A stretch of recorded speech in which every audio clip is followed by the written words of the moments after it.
Okay, so get ready because today we're going to be diving deep into the work of Seth Godin and his book, This is Strategy. We're really talking about a totally new way to think about strategy, one that goes like way beyond just setting goals or writing up a to-do list. Yeah, So just quickly, for anyone who might not be familiar with Godin, he's a pretty huge name in marketing. big name. Yeah, best-selling author, entrepreneur, and he's like always shaking things up and forcing us to kind of rethink how we see the world. You know what I mean? Yeah, totally. And in This is Strategy, he really digs into this idea of strategy, a term we all use all the time. And he basically argues that most of us have it totally wrong. Yeah, He says it's not about those never-ending to-do lists. yeah. It's about creating actual real change. But then the question is, how do you actually do that? Right, exactly. Well, Godin, he has this super interesting definition of strategy. He says it's about anticipating reactions. Like, picture yourself playing chess, right? You make a move, but you're not just focused on that single move. You're already thinking about your opponent, how they're going to react to it, what their next move will be because of what you did.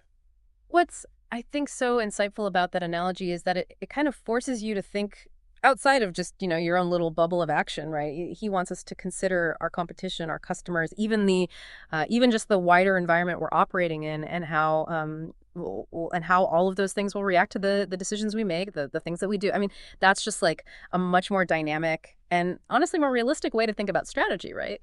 So it's not just about like what we want to achieve, but also about how our actions end up impacting things, how they create change in this larger system. Like we're all playing this big game with tons of other players, not just, a game against ourselves, right? 100%, yeah.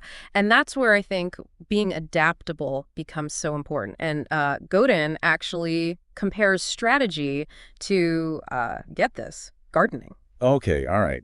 I like where this is going. Tell me more about this whole gardening analogy. So, like, imagine you plant this garden, right? You have a vision in mind, but then, well, the weather changes all the time, or maybe you get some pests you weren't expecting. The seasons change.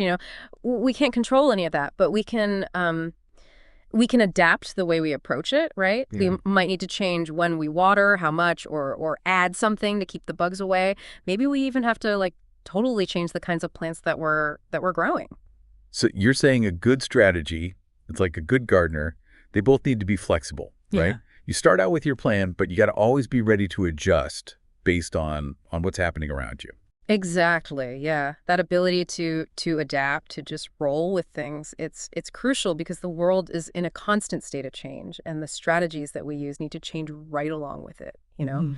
You can't be married to that initial plan so much that you can't or won't make adjustments when things just don't go as expected, which, let's face it, happens all the time. That's such a good analogy because it really highlights that, yeah, things will come up, things happen that you don't expect. So it's not about trying to like, I don't know, control every little thing, every variable. It's more about being able to just go with it when things change up on you. Exactly. Yeah. And that's kind of where he takes this whole idea even further. He says, it's not just about like adapting the things you do, but about adapting, get this, who you are as a person. He uses this phrase, philosophy of becoming, which sounds pretty deep, right? Okay, yeah, break that down for me. What does he mean by philosophy of becoming? What's that all Um, about?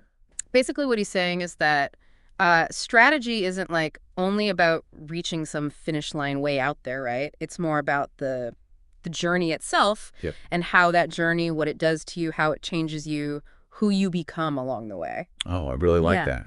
So it's not just about, I don't know, launching some successful product or whatever, but about like the skills you pick up, the relationships you build, the things you learn along the way. Am I getting that right? You got it 100%. It's like personal growth is like built into the very DNA of your strategy. So then how do we actually do that? Put that into practice? How do we take this whole becoming idea and like actually make it part of how we do things? Well, for one thing, I think it means you got to be like crystal clear about what your values are. Like what really matters to you at the end of the day. What are you willing to say yes to? And maybe even more importantly, what are you going to say no to? Right, that makes sense. You Yeah. can't say yes to every single opportunity, right? You got to be choosy and pick the things that fit with who you want to be, where you want to go. That's it. And that kind of takes us to another big part of Godin's whole approach, this idea of empathy.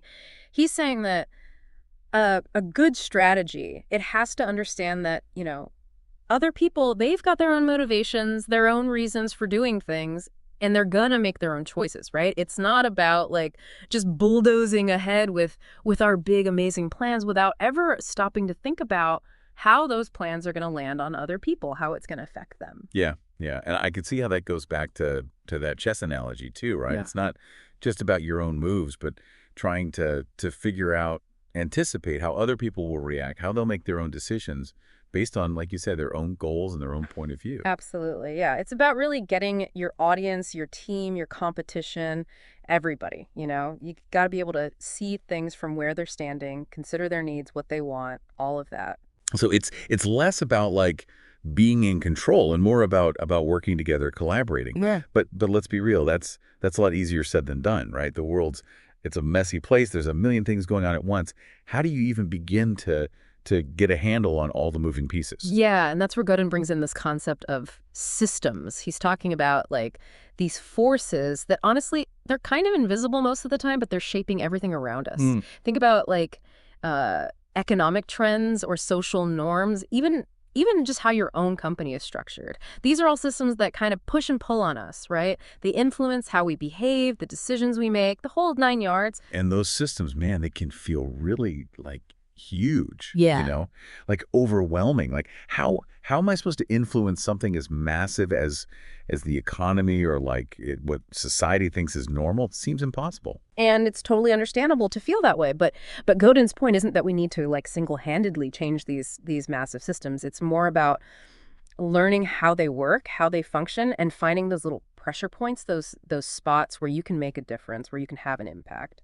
Can you give an example of what that looks like? Like actually finding one of those pressure points within a whole system. Yeah, totally. Think about solar panels, right? For the longest time, people looked at climate change as this like gigantic, overwhelming problem, and the idea of moving away from fossil fuels just seemed, I don't know, impossible, right? But solar panels, adopting them, it seemed like a pretty small thing at first, but it created this pressure point, this Yeah. lever within the whole energy system. Right. Yeah, it started small, but then as more people, regular folks, businesses, as more of them started using this new technology, it really started to change like the whole landscape of how we power the world. Huh. Exactly. That's what Godin is getting at. It's not about like fighting against these systems or trying to change everything overnight by yourself, right? It's more about finding those little pressure points, the levers where you can put in the work, apply your energy,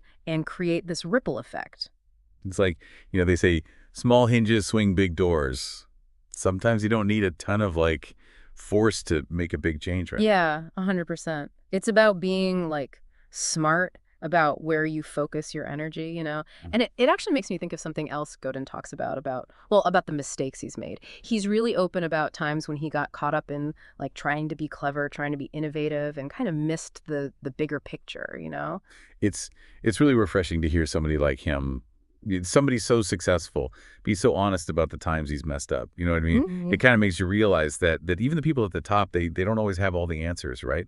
So what did he learn from those experiences? What were some of the big takeaways for him?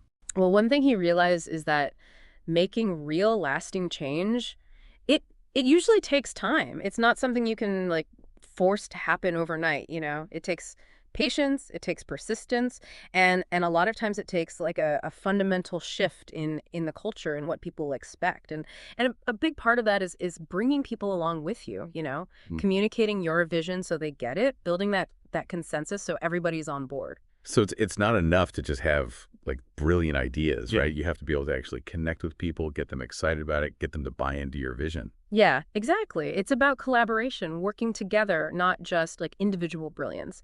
And that kind of brings us to a really important question for everybody listening.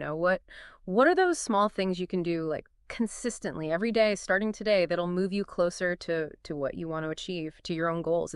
It's not about speed, right? It's about being resilient, finding those ways to make real change within the systems that you're a part of. It's about taking those small steps, Yeah. right? Finding those pressure points and trusting that as you keep going over time, all those actions, they'll add up. They'll build on each other and lead to really significant results. Exactly. And On that note, as we kind of wrap up this deep dive into Seth Godin and how he thinks about strategy, we want to leave you with something to think about. If you had to pick like just one word, to describe your own personal strategy for growth right now, what would it be? What's that one word that gets at the heart of where you are right now and where you want to go? And what does that word tell you about the very next step you need to take? It's something to really sit with. Until next time, everyone, happy strategizing.